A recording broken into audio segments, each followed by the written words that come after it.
Pois é, o mundo muda o tempo todo. É muita mudança para a nossa cabeça. E a pergunta é, como nós vamos conseguir nos adaptar a tudo isso, a toda essa mudança? Em um mundo em transformação, como lidar com as coisas nas quais nós não temos controle? Como lidar com as coisas que não estão dentro do nosso alcance? Dentro desse mundo que se transforma constantemente, onde encontramos esses recursos então? E diante de tanta mudança, como que nós poderemos desenvolver competências para nos adaptarmos a tudo isso? Nesse mundo em transformação, em tudo isso que está rolando aí, para que nós possamos atingir o nosso bem-estar.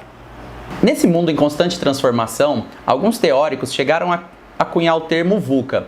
O que significa esse VUCA? Seria, na verdade, uma visão desse mundo que estamos vivendo nesse momento. Que seria um acrônimo, na verdade, palavras que em inglês e traduzindo ao português seria um mundo volátil, incerto, complexo e ambíguo. Ou seja, é um mundo em constante transformação. Nós não sabemos o que vai ter no dia de amanhã. A pandemia em si veio para trazer e mostrar isso pra gente, que não temos controle sobre todas as situações.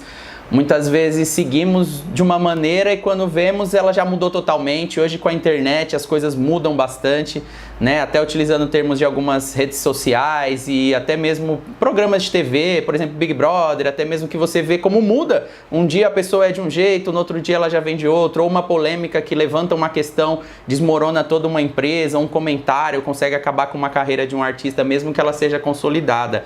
Ou seja, ele é volátil nesse sentido, né? Existem outros termos, né? Existem outros teóricos que já estão propondo o mundo bunny. A única certeza que nós temos é da mudança. Tudo muda. Heráclito já dizia isso, há muito tempo atrás. O problema não é a mudança, é a adaptação. Alguns dizem que não é o mais forte que sobrevive, mas o que melhor se adapta. E alguns teóricos atribuem a Darwin, outros dizem que não tem nada a ver com Darwin. Independente de quem falou, é uma grande verdade. Nós precisamos nos adaptar a tudo isso que está rolando aí. Esse mundo VUCA, ele exige de nós cada vez mais a força da adaptação. Não é fácil. Tem receitinha de bolo? Não tem receita. Nós temos algumas ferramentas, algumas pistas ou alguns encaminhamentos que podem auxiliar nesse processo. Mas não existe receita de bolo. Até porque uma receita de bolo, quando eu vou fazer, ela fica diferente da sua. Porque você põe um temperinho a mais, uma coisinha que eu não coloco. Então cada um tem um jeito de ser. E se adaptar a esse mundo também depende de cada um de nós. E hoje uma palavra que se fala muito em adaptação é que nós temos que ser resilientes.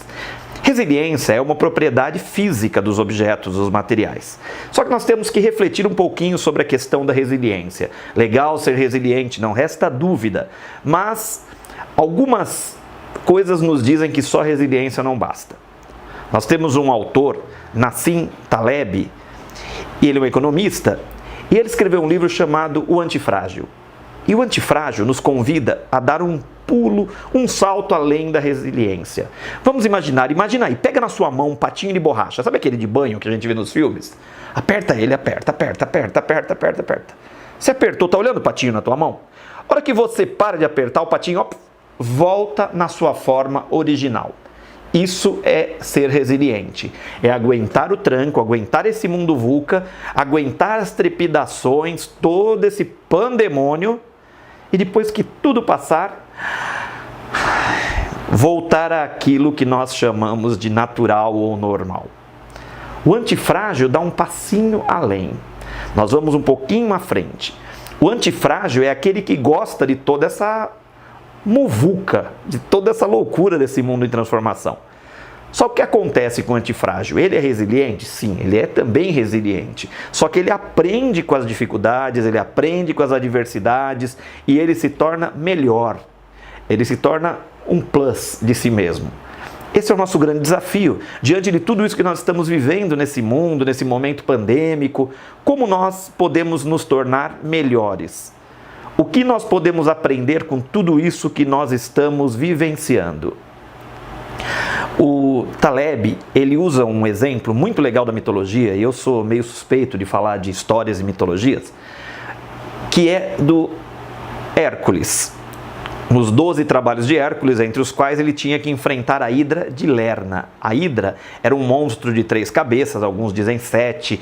E o que acontece? Ele vai lá, Hércules é força bruta o tempo todo, é puro músculo e pouco cérebro, talvez. E ele vai para cima da Hidra. Quando ele corta um pescoço, no lugar daquele pescoço surgem mais 2, mais 2 cabeças. E vão agora, em vez de 3 cabeças, 4 para cima do Hércules. E aí ele vai e corta mais uma, crescem mais 2. Então, em vez de 3, 4, agora tem 5. E ele começa ali e falou, como é que eu vou enfrentar esse monstro? Vejam que esses monstros são aqueles que nós enfrentamos no dia a dia. É aí que ele chama Iolau e pede ajuda. E pede que o Iolau lance fogo numa mata próxima. E a hora que a mata pega fogo, ele lá lutando com a Hidra, tudo, ele pede que o Iolau venha com uma tocha e cauterize a ferida da Hidra.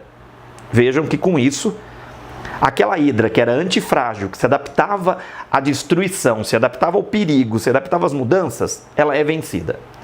Mas o que eu quero chamar a atenção é que o Hércules deixou de ser força bruta aí e se tornou também antifrágil. Ele aprendeu com a dificuldade. Se ele usasse a força para se manter ali firme com a Hidra, resiliente, depois que passar essa batalha eu estou de volta ao Olimpo, talvez ele não vencesse. Mas ele também precisou aprender com as suas dificuldades. E esse talvez seja o maior dos nossos desafios nesse mundo em constante transformação. O que dizer dessa pandemia? Nesse momento de pandemia, foram geradas diversas valorizações que nós não tínhamos ideia que existiam, né? Claro que a saúde física, a saúde mental sempre foi importante, sempre foi uma prioridade, mas não da forma como ela tem sido nessa pandemia. Percebemos então a importância e a valorização da nossa saúde física, mental, social e financeira. Uma coisa que, se apoiando, né, nesse termo da pandemia, seria como isso ficou evidente, a valorização de que temos que ter uma saúde física e como que é importante ter um corpo físico e saudável. E eu acho que isso, nesse momento, se tornou muito importante. Ou seja, como cuidar dessa saúde física? Eu acho que esse é um grande desafio. Afinal de contas, você não tem mais tanto acesso a alguns esportes, diminuiu o acesso a esportes coletivos, como futebol, voleibol e outros que envolvem grupos, e ir ao Sesc, ir a um parque, ir a algum parque do Ibirapuera, que você possa se exercitar ao ar livre, diminuir um pouco. É inevitável dizer que essa pandemia nos trouxe grandes desafios. E desafios nunca antes previstos, na verdade. E quando pensamos em pandemia, pensamos logo na saúde, que tem sido o nosso maior valor dentro desse processo. Hoje em dia, embora toda a dificuldade política, social, financeira, pois muitas vezes vimos pessoas que perderam os empregos, perderam fontes de renda, perderam oportunidades de trabalho, isso gera muita preocupação, muita ansiedade. Mas ainda assim, eu acho que a base de tudo isso é a sua saúde física. Essa tem sido a maior preocupação, principalmente para quem teve ou próximo conviveu ou teve acesso a pessoas com essa enfermidade que tem sido o Covid. Então isso nos leva a pensar qual é a importância da saúde física, e ela é muito grande.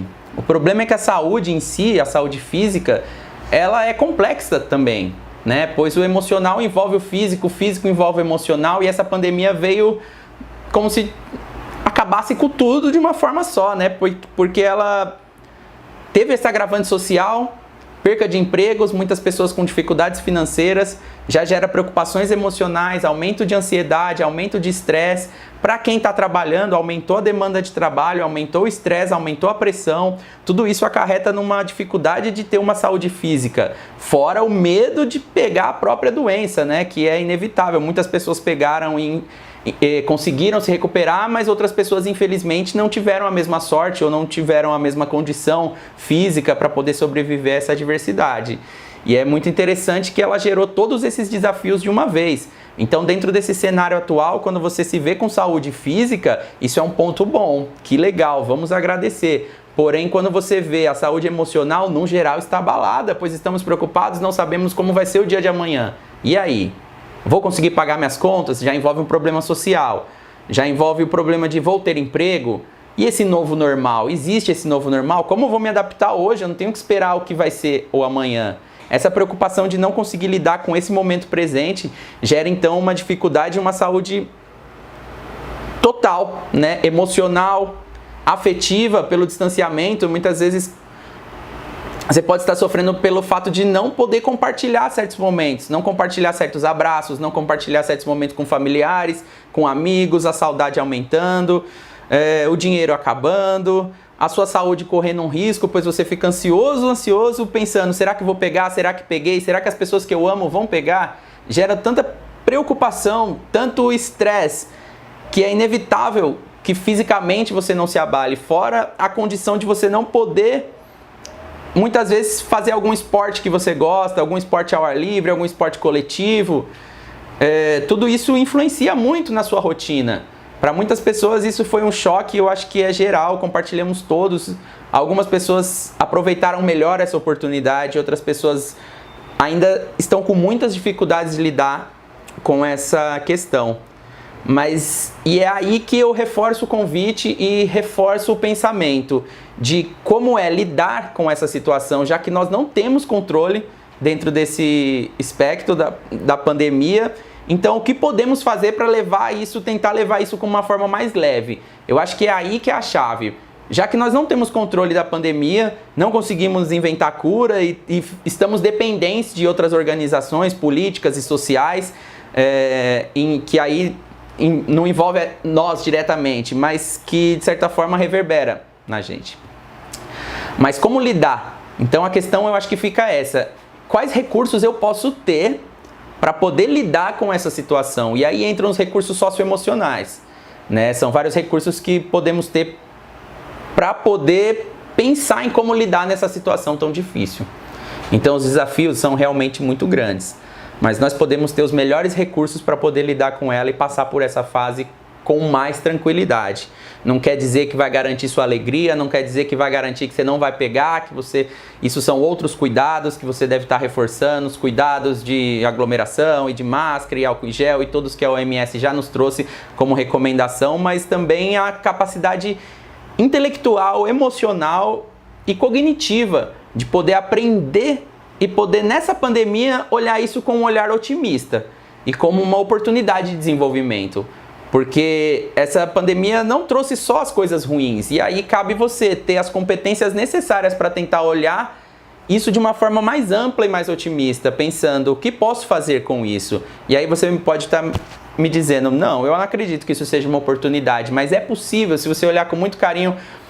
Tudo que a gente perde de um lado, a gente ganha de outro. Então, quando a gente olha essa pandemia e vê que gerou mais tempo, gerou a oportunidade de você estar com as pessoas do seu núcleo familiar, talvez ela tenha distanciado em relação àqueles outros mais distantes, mas em relação às pessoas que moram com você, talvez seja um convite para lidar com essas relações, talvez seja um convite para você trazer o seu tempo, usar o seu tempo de forma melhor, ou pensar em novas formas de trabalho, novas formas de lidar com as situações adversas. Então o convite que eu faço é esse, que possamos então desenvolver as capacidades socioemocionais a fim de levar esse processo com mais, não vou dizer leveza, né, mas talvez com mais facilidade. Diante de tantos problemas, a pandemia nos trouxe muitas mudanças. Uma das mudanças, talvez a maior, foi em relação às formas de trabalho. A forma de trabalharmos mudou, sem falar e levar em conta aqueles que perderam seus trabalhos. Vejam que muita coisa mudou nisso. Não apenas a questão do home office, que é um nomezinho chique para algo que dá muito trabalho. Vejam que as formas de serviços de entrega, os deliveries, como isso cresceu. Quantas empresas conseguiram se tornar antifrágeis diante da pandemia, diante do medo, das mudanças. E nós, o que é trabalhar de home office? Olha, quem disser que é fácil, eu vou dizer que não. Como professor, quando eu preparo uma aula remota, eu posso dizer que eu tenho que me dedicar muito mais ao planejamento dessa aula do que se ela fosse presencial. Ainda que ela seja síncrona, aqui eu estou falando de um ensino remoto, e já falando um pouquinho da educação que também mudou, eu preciso suprir o meu aluno com mais informações. O trabalho também sobrecarrega a todos nós. Por quê? Porque parece que nós não temos parada. Nós nos tornamos escravos do relógio.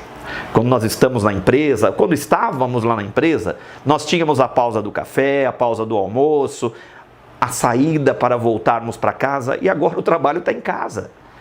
E muitas vezes nós não sabemos como lidar com tudo isso, porque nós temos que ter pausas, nós temos que ter limites. E esses limites têm que ficar muito claros para todos nós. Nós não temos que nos culpar, por exemplo, quando estamos trabalhando na sala da nossa casa, o espaço onde antes as crianças assistiam à televisão e uma criança sai gritando, brigando com a outra, e aqui você está numa reunião. Da mesma forma, você está numa reunião, a criança grita, mãe, pai, estou com fome. Nós estamos num espaço híbrido. A casa, o lar, o espaço de descanso se tornou o espaço de labuta, o espaço laboral também. Bom, falei um pouquinho de educação, mas olha, mães e pais, eu sei que vocês estão pirando com essa tal de pandemia e as aulas online dos seus filhos. Não tá fácil. Se para nós adultos, quando fazemos um curso online, temos que ter uma disciplina ferrenha e mesmo assim, tem hora que ficamos, meu Deus, para quem eu pergunto? Ai, eu tô com uma dúvida, cadê o professor? Eu imagino vocês acompanhando as crianças em casa. Não é fácil. Não é fácil. Mudou tudo. O processo de educação também mudou. E olha, como nós sabemos que várias transformações estão vindo, acontecem, mas nós sentimos uma saudade do contato físico. Nós sentimos uma saudade do nosso tempo de café, do nosso bate-papo na copa de uma empresa. Ou nós, quando olhamos para os nossos filhos estudando em casa, dá uma saudade do tempo que eles corriam no pátio da escola, com os amiguinhos, brincavam. Enfim, o mundo passa por transformações e nos estabilizar está cada vez mais complexo e mais difícil. Tem hora que nós queremos sair correndo, largar tudo e falar, não sei para onde eu vou. E nós não estamos errados. Por quê? Porque nós não temos respostas. E muitas vezes nós queremos aquela resposta firme. Olha que engraçado. Nós buscamos a resiliência, mas queremos a certeza. É um contrassenso, porque ser resiliente é aguentar o tranco. E ser antifrágil, mais ainda, aprender com o tranco. Mas nós queremos a certeza para podermos nos estabilizar. Então, trabalho, estudo, tudo aquilo que nós fazemos em home, exige que nós tenhamos uma disciplina diferente e limites muito bem claros para os momentos de trabalho, os espaços que nós vamos ocupar em relação a todos aqueles com os quais nós convivemos. E não vamos esquecer que conviver é viver com.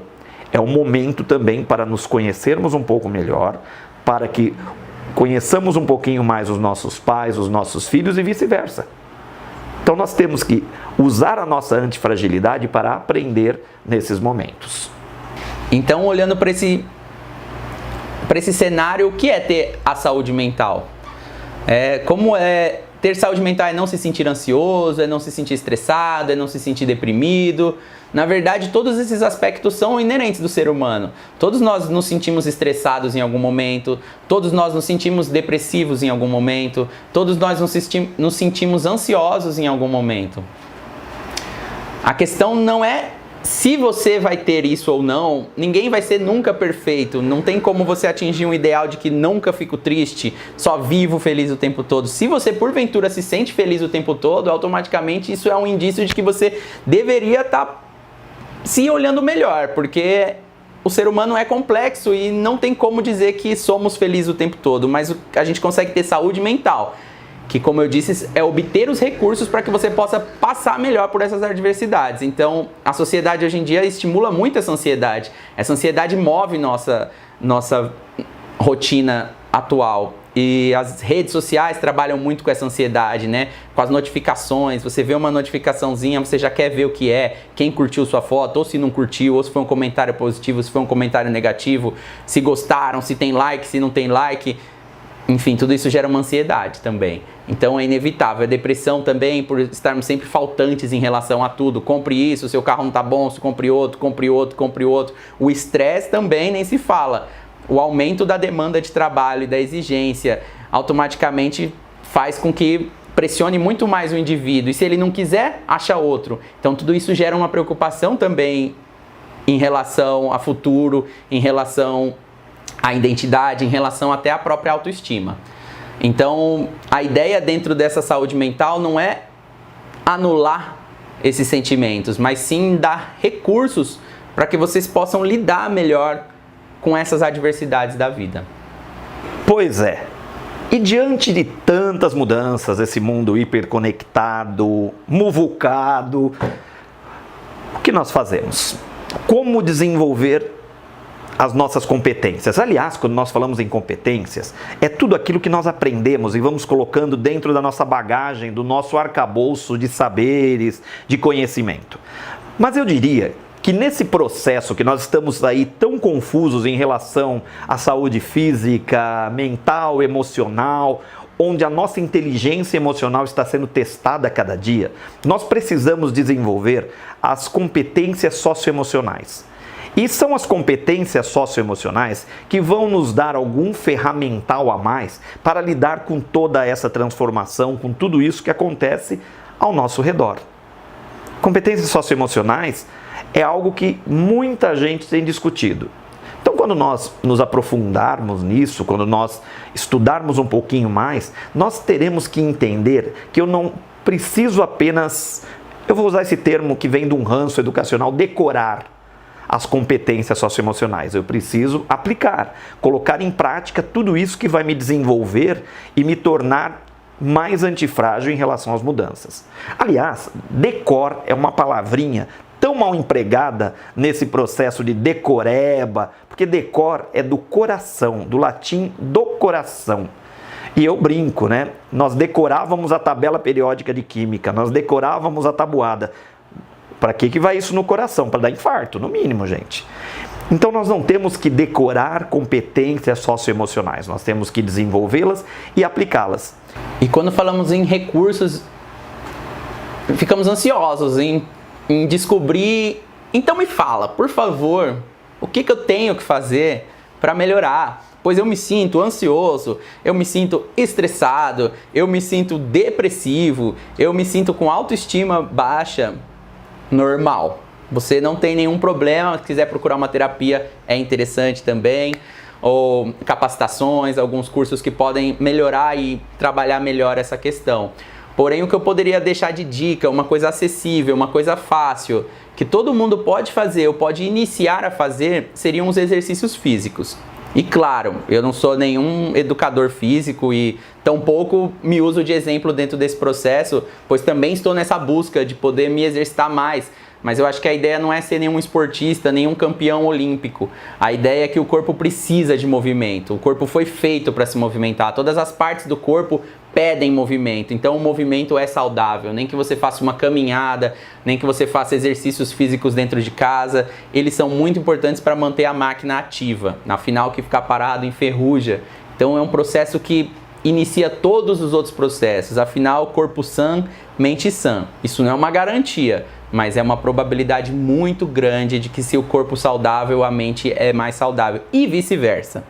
Mas nesse caso começamos então pelo exercício físico. E quando você trata de mente e de interior, não é só o que você faz fisicamente, afinal nós também precisamos de tempos de repouso.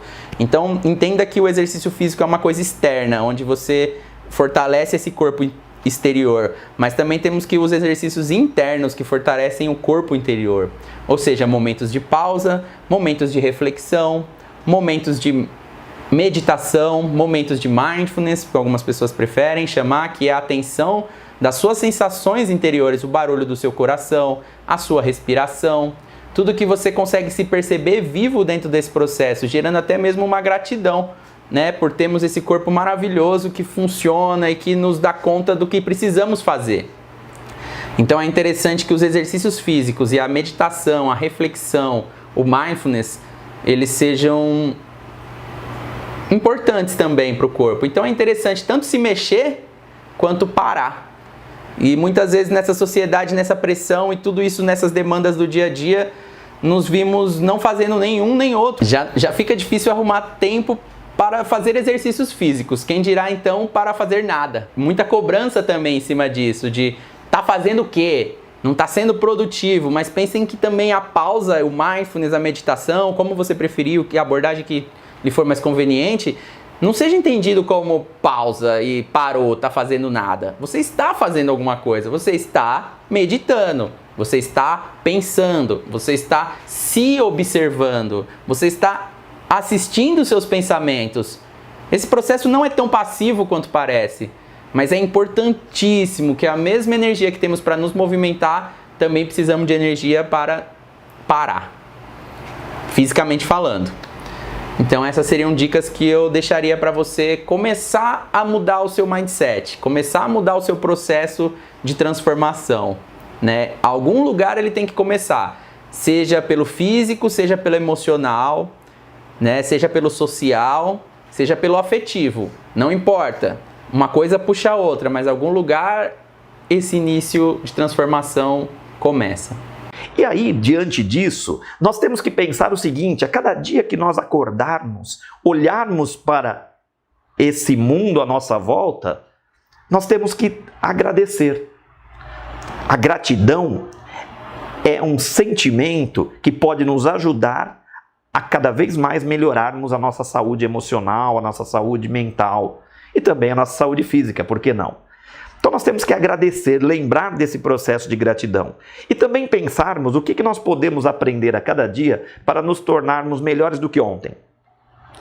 Ah, mas eu errei. Aliás, eu costumo dizer que nós temos que errar todos os dias, cometer erros novos. Os erros antigos se tornam experiências, se tornam aprendizados. Nós precisamos cometer erros novos diariamente. Nesse sentido de cada vez mais nós buscarmos uma melhoria em nossa imperfeição, que olha, imperfeitos todos somos, e de monte. Outra coisa, né, nós estamos falando de gratidão, o reconhecimento disso, as pessoas à minha volta.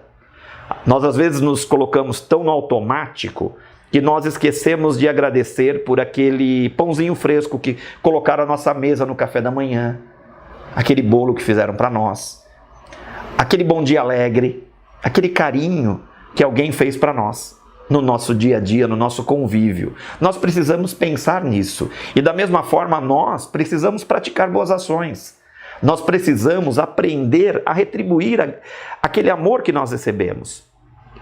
E nesse momento onde nós estamos aí isolados e impedidos de um maior relacionamento interpessoal, nós precisamos aprender a conviver com aquelas pessoas que estão ao nosso redor. Aí é o nosso espaço de boas ações, de gratidão, de reconhecimento, nesse mundo VUCA e nesse mundo em tempos de crise. E eu quero deixar aqui um convite. Se você gostou do nosso vídeo, nos acompanhe nas redes sociais.